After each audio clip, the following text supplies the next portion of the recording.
হাতে কি গো? হাতে ইলিশ মাছ। ইলিশ মাছ কি বর্ষার ইলিশ নাকি? হ্যাঁ, এখন তো বর্ষার সময়, তো বাজারে যে ইলিশ উঠবে বর্ষার ইলিশ। আচ্ছা, কত করে? ইলিশ মাছ থাকবে হচ্ছে 200 টাকা। 200 টাকা করে। আর কি কি থাকবে? সবজি হতে যা যা থাকে সবকিছুই থাকবে, আর সাথে ইলিশ মাছ থাকবে 200 টাকা। 200 টাকা, তাই তো?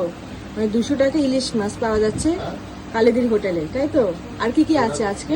আজকে আছে ডিম আছে, এখানে রুই মাছ, কাতলা, বাটা, তারপর ওইদিকে মটন, চিকেন, সব মানে আছে, অনেক কিছু আছে। ডালের বড়াও দেখতে পাচ্ছি।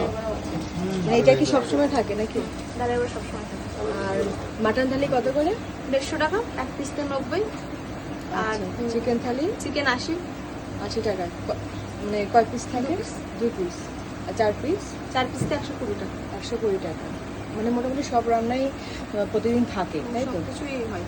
আর এখন যেহেতু বর্ষাকাল, তো বর্ষাকালের জন্য ইলিশ মাছটা আছে। আর কত রকমের মাছ আজকে রান্না হয়েছে? আজকে 4 রকম। 4 রকমের। আচ্ছা, কি কি? রুই, কাতলা, বাটা, ইলিশ, আর মনে হয় তেলাপিয়া আছে। সব রান্না তুমি করছো? না, সবাই করে। সবাই। আর খেতে গেলে কোথায় আসতে হবে? খেতে গেলে আসতে হবে কালীজির হোটেলে, চাঁদপাড়া 2 নম্বর স্টেশনের সামনের দিকে, বনগার দিকে যেতে ঠিক অপোজিটে। আচ্ছা, টাইমিং কি আছে?